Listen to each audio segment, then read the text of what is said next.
अग्निवीर और अग्निपथ के नाम से केंद्र सरकार का योजना आया हुआ है कि आखिर हिंदुस्तान के वजीर आजम माननीय प्रधानमंत्री नरेंद्र भाई मोदी जो कोई योजना लेके आ रहे हैं, आखिर रीजन क्या है कि उसका विरोध होता है। तो यही तो हम आपसे पूछ रहे हैं। तो कि सरकार किसानों के लिए योजना लेके आई, किसानों ने विरोध किया। सरकार छात्रों के लिए योजना लेके आई, छात्र विरोध कर रहे हैं। सरकार ने जीएसटी लेकर आया, व्यापारियों ने विरोध किया। सरकार ने नोटबंदी लेकर आया, शास्त्रियों ने विरोध किया। तो सबसे बड़ी बात है कि देश की जो हमारी सरकार है, यहाँ के आवाम को भरोसे में लेकर कोई योजना क्यों नहीं लेके आ रही। तो इनका जो हिस्टोरिकल बैकग्राउंड रहा है और युवाओं और छात्रों के साथ जो खिलवाड़ वाली रवैया सरकार की रही है, इस वजह से युवा जो है अब इन पर भरोसा नहीं कर पा रहे हैं। मैंने सभी प्रकार के हम वायलेंस का कंडेम करते हैं। वायलेंस का कोई जगह नहीं।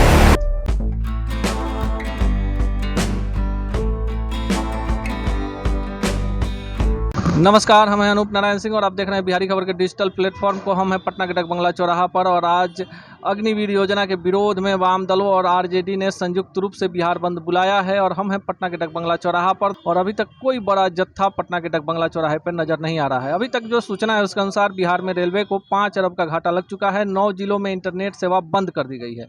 हमारे साथ एक युवा हैं जो सेना की तैयारी करते हैं, इनसे जानते हैं कि आखिर हंगामा क्यों है। क्या नाम है आप? जी, मेरा नाम हुआ विराट ओझा। सर, ये जो अग्निवीर और अग्निपथ के नाम से केंद्र सरकार का योजना आया हुआ है, केंद्र सरकार ने इसको युवाओं के स्किल डेवलपमेंट के रूप में इस योजना को ला रही है, जिसमें 17.5 साल से लेकर के 21 साल के जो युवा है इस एज में जॉब प्रोफाइल में जाएंगे और जब उस जॉब प्रोफाइल से सेवानिवृत्त होंगे तो उनको इंटर के समकक्ष प्रमाण पत्र, उसके बाद सीएपीएफ, असम राइफल्स में 3 साल एज का रिलैक्सेशन और बहुत सारी 10% का रिजर्वेशन मिलेगा।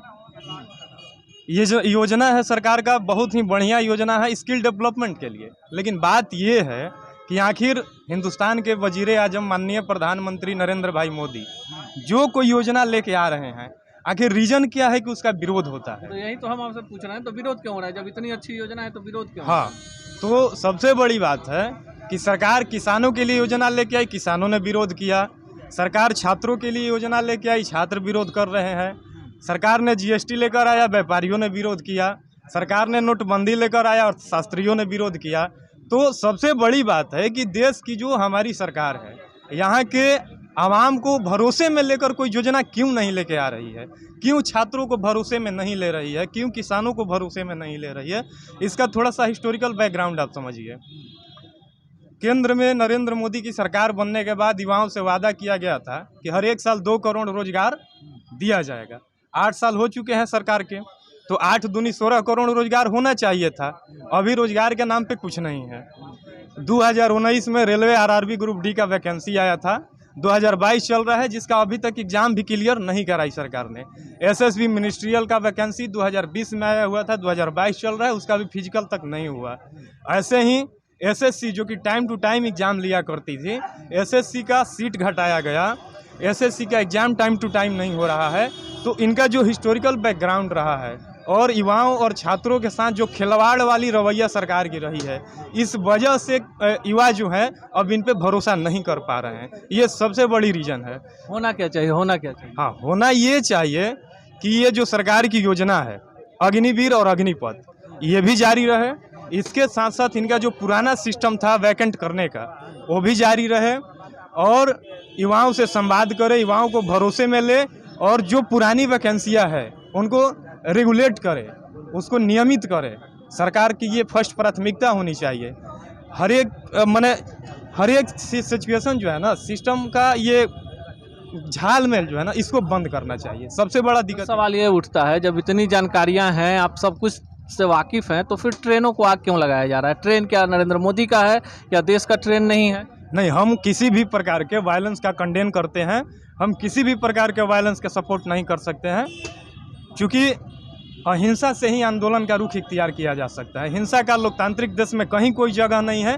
लेकिन एक चीज़ है, जोसेफ मेजनी ने कहा था कि अगर देश के दशा और दिशा में परिवर्तन लाना है तो क्रांति का नेतृत्व बागडोर युवाओं के हाथ में दे देना चाहिए।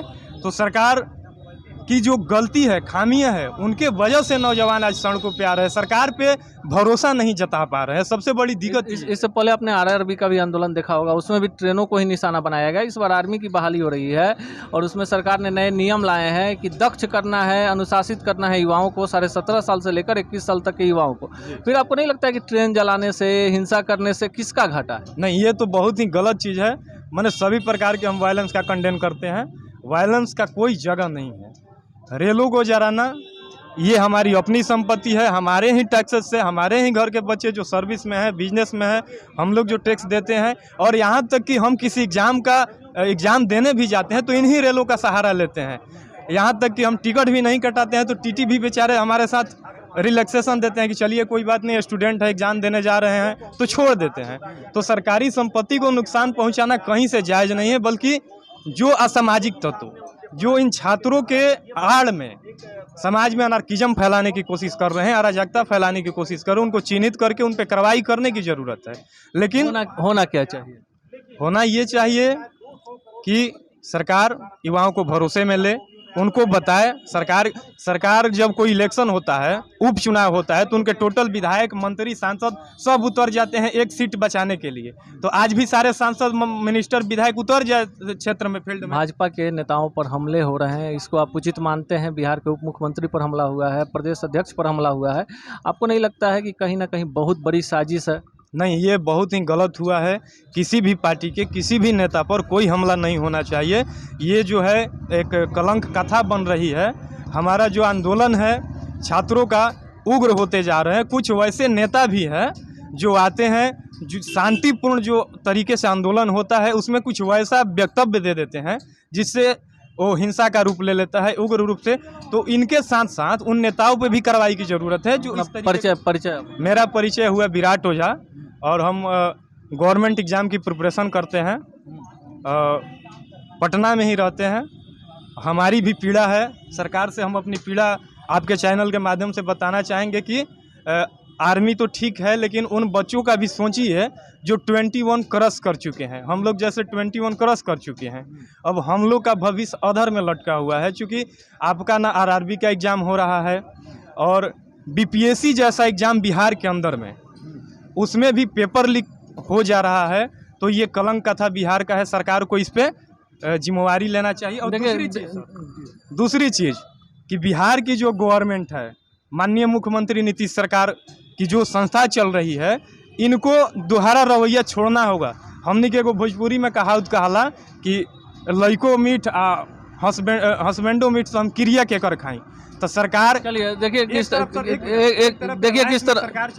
किस तरह आक्रोश है। छात्र जो हैं पूरी तरह से हताश, निराश हैं और इनका कहना है कि सरकार को स्थिति स्पष्ट करनी चाहिए और जिस तरह की हिंसा हो रही है, ये हिंसा जो हो रही है असामाजिक तत्वों के द्वारा हो रही है और इस पर अविलंब रोक लगना चाहिए। आगे आपको दिखाएंगे क्या कुछ हो रहा है।